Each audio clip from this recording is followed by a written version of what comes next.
hell no.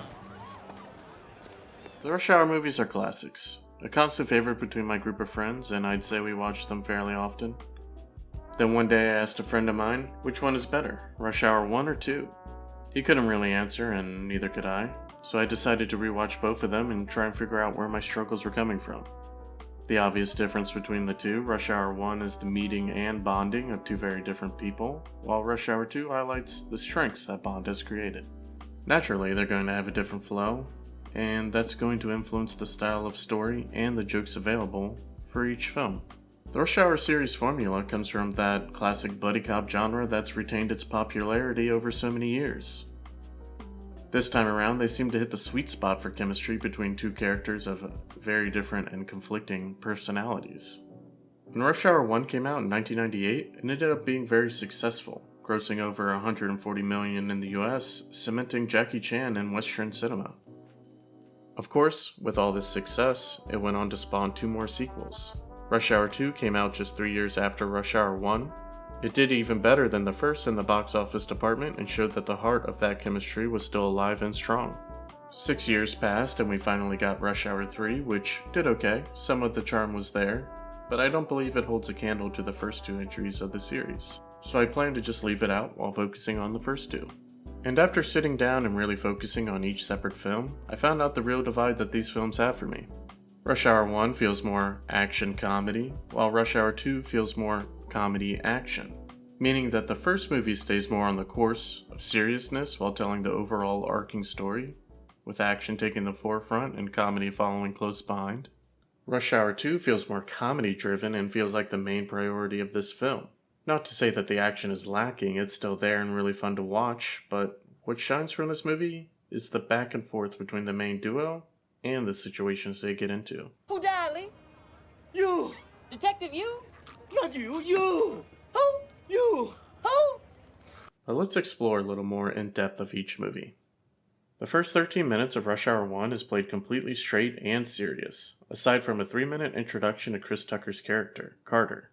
This isn't a bad thing by any means, it just goes to show that Rush Hour 1 seems way more committed to the story and the action side of the film. Jackie Chan, who plays Lee, Beach boy! Oh, hell no. was also still relatively new to America, and his English was so-so at the time. Paired with Chris Tucker's manner of rapid-fire speaking, it kept Jackie Chan in the backseat and mostly silent. But that's okay, because most of Jackie's humor shines through his action scenes with the style he's always had in his previous films. Drunken Master being his best, the movie uses these language barriers with Lee and creates great scenes from him just not understanding the way English has evolved and the slang used at the time. Or just not understanding basic English because of the way Carter talks. Most notably, It ain't you all, it's y'all. Y'all! Y'all! Y'all! and learning a little bit of Kung Fu at the same time. It was always really cool to see this scene in the various murals that my local cinema had, and it's a pivotal scene in the movie that shows off the real connection and bond that these two have cultivated. The story is focused on a kidnapping which puts the stakes in the movie high. A loss of life and despair is a possibility, which makes sense that the movie plays the way it does. Straighter and action-focused. This allows the characters to really show off and explore the reasons why they do what they do and shapes who they are. With some detective work and meeting of various characters, the duo seems to always just be a step behind Juntao, our main antagonist of the film. The duo manages to get a few chance encounters, but don't succeed and only cause more turmoil for the CIA. Carter even drops the comedy bit so that we can have a real moment between Lee and him. And in the end, they're able to bounce back and move towards the final act of the movie. The climax of the film places Lee in a defensive position where he needs to protect the artifacts around him while dealing with Juntao's henchmen. Carter is also busy with Johnson, trying to defuse a bomb off the kidnapped Su Young. Juntao finds his demise after wrestling around with Lee, Su Young gets saved, and the good guys win. This climax features a bomb, money floating in the air, bad guy loses, and Lee sliding down from a tough spot. Remember that for later. And it ends with the duo heading to Hong Kong to set up a sequel. Whoa! Oh, hell no. In Rush Hour 2, we deal with the inciting incident in the first 2 minutes. Then we're greeted with the duo jamming out to the Beach Boys. They are the big California girls. a stark contrast to the first film's intro. Lee is more vocal this time around, and we actually get to see a lot more back and forth between them. We're on the flip side now, where Carter is now facing the issues of language barriers and culture shock. But the difference in this swap is that Carter is way more vocal and butts heads with all the issues he runs into. We get more humor from the swapping situation because of his character's personality. Don't kill chicken. Yeah. Ah! I'm warning you. I'm a police officer. Put the blade down and let the bird go right now. The story to Rush Hour 2 also helps keep the atmosphere on a more fun side, with the main story point revolving around a money laundering scheme instead of a kidnapping. The biggest emotional ties that this story presents is the background of Lee's father and his connection to Ricky Tan, our main antagonist. That's Ricky Tan. That's Ricky Tan. That's a midget in a bathrobe. We also get to see the impact of Lee losing Carter when he's led to believe that he's blown up in one of the bombings, while the audience is in the know. The result of this is a touching moment that lets us see how deep their bond has grown from the first movie. The cast is also slightly expanded this time around as it's a sequel. It features some nice cameos, including Don Cheadle showing off some of his martial arts, and Jeremy Piven as a friendly gay Versace salesman who just wants to cover them in dead animals. That said, Rush Hour 2 does have its shortcomings. The pacing gets bogged down during the transition of Act 2 and 3, and some of the events that happen get a bit convoluted. There's an interesting theory posted by Journeyman12 on the reasoning behind the events that led up to Ricky Tan faking his own death. The simple way of thinking about it was that Ricky was being investigated, so he faked his own death to avoid suspicion. But it gets harder to understand when you consider that the captain sent Lee by himself to bring back a hardened criminal like Ricky at his own party. Now, we've already been conditioned that this just flat out wouldn't work, seeing as Lee and Carter merely tried to confront Ricky at the massage parlor, and even together were no match. So are we to believe that Lee going solo would somehow have a different outcome? But following Journeyman 12's theory, it would fit more in place if Lee was sent there to be framed instead. But that's probably as deep as we need to go into picking apart a comedy movie. The final act takes place at the newly opened casino, the Red Dragon, which is a slight nod to Brett Ratner's next film in 2002. Red Dragon. Carter is tasked with keeping all eyes on him, which is a walk in the park, while Lee does some recon. It comes to its climax with a bomb, money floating in the air, bad guy loses, and Lee and Carter sliding down from a tough spot, mirroring the first movie, which I didn't realize until after rewatching both movies, which is a really cool detail. Chris Tucker's energy and comedy truly flows in this movie, and it feels like he's in a zone.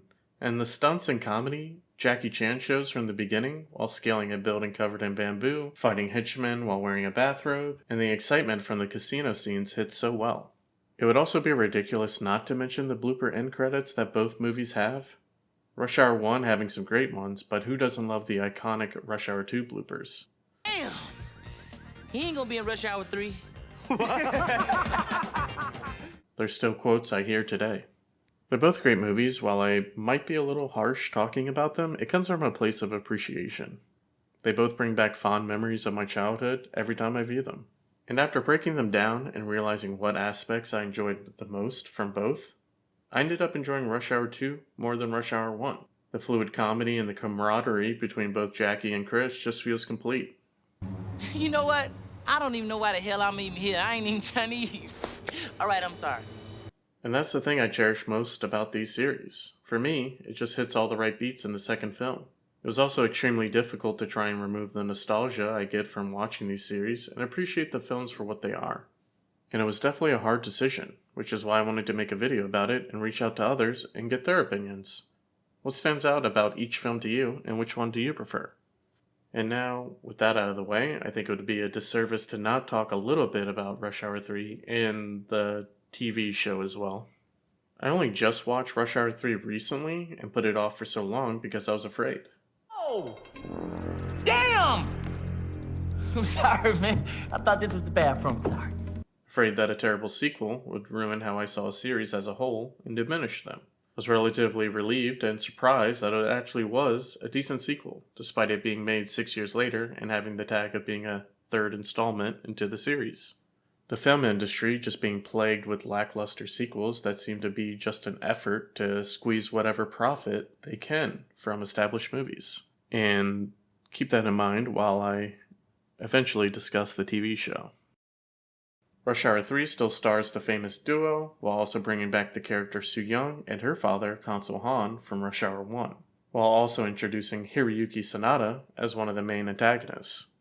Now, Hiroyuki is a favorite of mine. He's an amazing actor and has been a part of some really great films, most notably Ringu, or The Ring, The Last Samurai, Sunshine, and more recently he's also in Mortal Kombat, Bullet Train, and John Wick Chapter 4.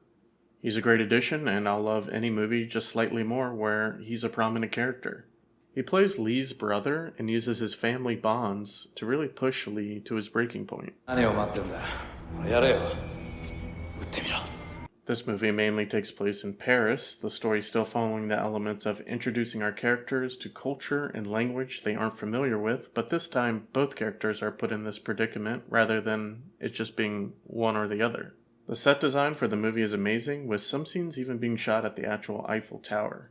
The action and comedy feel like a bit stepped down, but I say this as seeing the movie only recently. If I watched this movie during 2007, I feel it's a possibility I could have enjoyed it more. I do have regrets for not watching it sooner. I think it's a decent end to the series and does well to capture the same feelings and spirits of the first two films. Unfortunately, hard to say that about the Rush Hour TV series though. Released in 2016 with none of the same main cast returning from the films, it is bizarre. The pilot episode is just Rush Hour 1 crammed down to 40 minutes, and we meet Justin Hires playing Carter and John Fu as Lee. Justin tries his best to play it like Chris Tucker would, but Chris is honestly just a very unique speaker and actor. He brings a certain kind of charisma that's loud and captivating. Which one of y'all kicked me? Unfortunately, Justin just comes off as loud without the charm. You speak English? When my cousin Gerald come by later to steal it. Now talk! Oh, come on. John plays the silent type, which is fine. That's how Lee is for most of Rush Hour, but there's nothing else really there. Jackie Chan is also a unique actor. With all his stunts and prop-focused action, we don't really get any of that in the TV series. Most of the action plays out as if the same editor from Taken 3's fence jumping scene was also working on this project.